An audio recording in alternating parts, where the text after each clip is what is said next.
Accident ಅಂತ ಅನ್ನಿಸ್ತಾ ಇಲ್ಲ, ಯಾರೋ ಮಾಡಿಸಿದ್ದು ಅಂತ ಅನ್ನಿಸ್ತಾ ಇದೆ. ನೀನೇ ಮಾಡಿಸಿದ್ದ, ನೀನೇ ಮಾಡಿಸಿದ್ದ.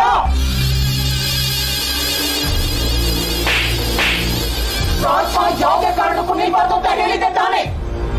ಅದರಿಂದ ನಾನೇನೆಲ್ಲ ಕಳ್ಕೊತಾ ಇದ್ದೆ ಅಂತ ಗೊತ್ತಾ ನಿನ್ಗೆ? ಗೊತ್ತಾ?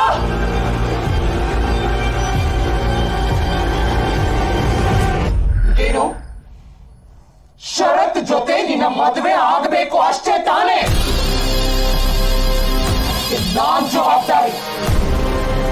ಅದಕ್ಕೋಸ್ಕರ ನೀನು ಇಂಥ ದಾರಿ ಹಿಡಿಬೇಕಾಗಿಲ್ಲ. ಇದಾಗೆ ಒಂದೇ ಒಂದು ಸಣ್ಣ ಗಾಯ ಆದ್ರೂ ನಿನ್ನ ಸುಮ್ಮನೆ ಬಿಡೋದಿಲ್ಲ.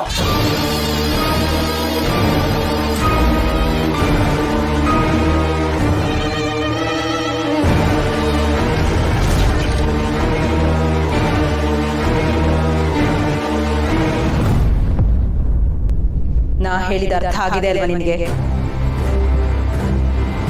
ಕರ್ಮ ಬಡ್ಕೋಬೇಕು. ಕೈಯಲ್ಲೊಂದು ಕಿತ್ತೋಗಿರೋ ತಟ್ಟೆ ಕೊಟ್ಬಿಟ್ಟು ದೇವಸ್ಥಾನದ ಮುಂದೆ ಕೂರ್ಸಿದ್ರೆ ಒಳ್ಳೆ ತಿರುಪೆ ಹತ್ತರ ತರನೇ ಕಾಣಿಸ್ತೀವಿ. ಈಗ ಏನಾಯ್ತು ಅಂತ? ಇನ್ನೇನಾಗ್ಬೇಕು?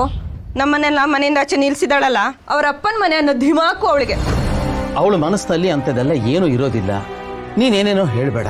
ಪಾಪ ಅವಳಿಗೆ ಏನ್ ಕೆಲಸ ಇತ್ತೋ ಏನೋ. ಊರ್ ಸುತ್ತೋದು ಒಂದು ಕೆಲ್ಸನಾ? ಅಮ್ಮ, ಅಕ್ಕ ಊರ್ ಸುತ್ತದೆ ಕೆಲ್ಸ ಮಾಡಕ್ಕೆ. ಇವನೊಬ್ಬ ಬಾಲಂಗೋಚಿ. ಅಯ್ಯೋ, ಬಂದೇ ಬಿಟ್ರಾ? ನಿಧಾನ ನಿಧಾನ.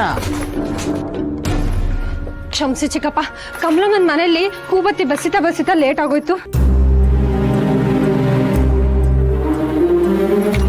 ಇಲ್ಲಿಗೆ ಬಂದು ಕೀ ಕೊಟ್ಟೋಗಿದ್ದಿದ್ರೆ ಕಮಲಮ್ಮ ಏನ್ ಬೇಡ ಅಂತಿದ್ಲೇನೋ? ಇಲ್ಲ ಚಿಕ್ಕಮ್ಮ, ಇನ್ಮೇಲೆ ಕೀ ನಿಮ್ಗೆ ಕೊಟ್ಬಿಟ್ಟು ಹೋಗ್ತೀನಿ. ಓಹೋ, ನನ್ ಕೈ ಕೀ ಕೊಟ್ಬಿಟ್ಟು ನಿಮ್ಮನ್ನೆಲ್ಲ ಸ್ವಾಗತ ಮಾಡೋದಿಕ್ ನಾನೇನ್ ದ್ವಾರಪಾಲಕಿನ? ಏನಾದ್ರೂ ಚರಣ ಸೇವೆಗೆ ಆಯ್ಕೆ ಆದ್ರೆ ಆಗ ಕೈ ತುಂಬಾ ಹಣ. ಚರಣ ಸೇವೆ, ಈ ಮನೆ ಉದ್ಧಾರ. ಚಿಕ್ಕಮ್ಮ ಕ್ಷಮಿಸಿ ಚಿಕ್ಕಮ್ಮ, ಇನ್ಮೇಲೆ ಈ ತರ ತಪ್ಪಾಗೋಲ್ಲ. ತಪ್ಪ ಯಾರು ಮಾಡಿದ್ದು? ನೀನ್ ತಪ್ಪೇ ಮಾಡಿಲ್ಲಮ್ಮ. ಅಲ್ಲ, ಕಮಲಮ್ಮನ್ ಮನೆಗ್ ನೀನ್ ಯಾಕೆ ಹೋಗಿದ್ದೇಳು? ಅಲ್ಲಿ 4 ಕಾಸು ಸಂಪಾದನೆ ಆದ್ರೆ ಈ ಮನೆಗೆ ಆಗತ್ತೆ ಅಂತ ತಾನೆ? ಒಂದ್ ಗಳಿಗೆ ನಿಂತ್ರೆ ನಮ್ ಕಾಲೇನ್ ಸೇದೋಗುತ್ತಾ? ಪರವಾಗಿಲ್ಲ ಬಿಡಮ್ಮ.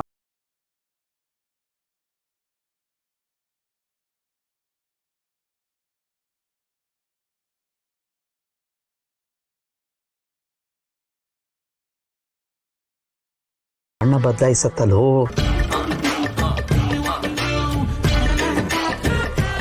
ಗುರುಗಳೇ, ಇವನ್ನ ಚರಣ ಸೇವೆಗೆ ಆಯ್ಕೆ ಮಾಡಿ ನಮ್ಮ ಮನೆ ಸಮಸ್ಯೆಗಳನ್ನೆಲ್ಲ ತೀರಿಸ್ಬಿಡಿ. ಅಮ್ಮನ್ ತರಣ ಒಳಗಿಡು. ವಾವ್, ವೆಜ್ ಸ್ಯಾಂಡ್ವಿಚ್ ಸೂಪರ್, ಗಮ್ ಅಂತಿದೆ. ಹಲೋ ಪ್ರಾಣೇಶ, ನೀನು ಮನೆಯಲ್ಲಿರೋ ಬದಲು ಆಫೀಸ್ನಲ್ಲಿ ಶರತ್ಗೆ ಸಹಾಯ ಮಾಡಬಹುದಾಗಿತ್ತಲ್ವಾ?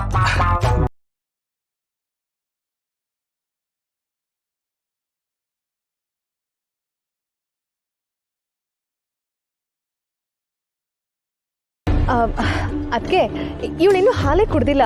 ನೀವೆಲ್ಲ ಶುರು ಹಚ್ಕೊಳ್ಳಿ, ನಾನಲ್ಲಿ ಕೂರಿಸ್ಬಿಟ್ಟು ಹಾಲು ಕೊಟ್ಟು ಬರ್ತೀನಿ. ಸರಿಮಾ. ಹಿತ ಪುಟ್ಟ, ಹಿತ ಹಾಲ್ನ ಪೂರ್ತಿ ಕಂಪ್ಲೀಟ್ ಮಾಡಬೇಕು. Okay, good girl.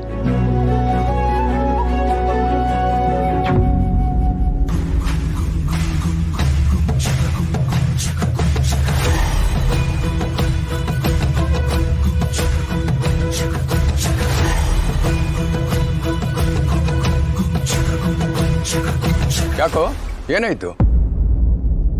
ಅದು ಭವ, ದಮ್ಮು ಜೊತೆ ತಿಂಡಿ ತಿನ್ನೋಣ ಅಂತ. ನೀನಾಗ್ಲೇ ಶುರು ಮಾಡ್ಕೊಂಡಿದ್ಯಲ್ಲೋ.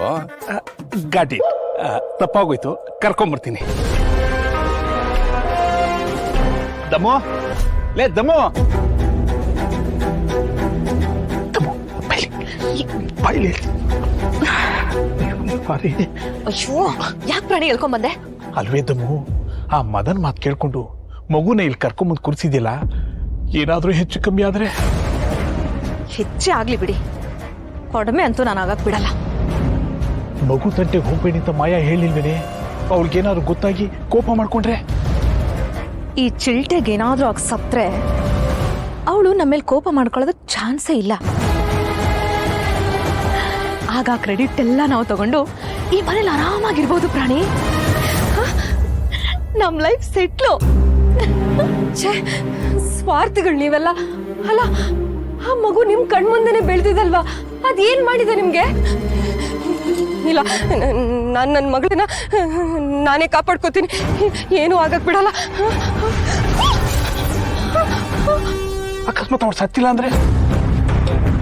ಸತ್ತಿಲ್ಲ ಅಂತಂದ್ರೆ ಇದನ್ನಲ್ಲ ಕುಡ್ಕ ಮದನ ಅವನ್ ತಲೆ ಕಟ್ಟಿದ್ರಾಯ್ತು.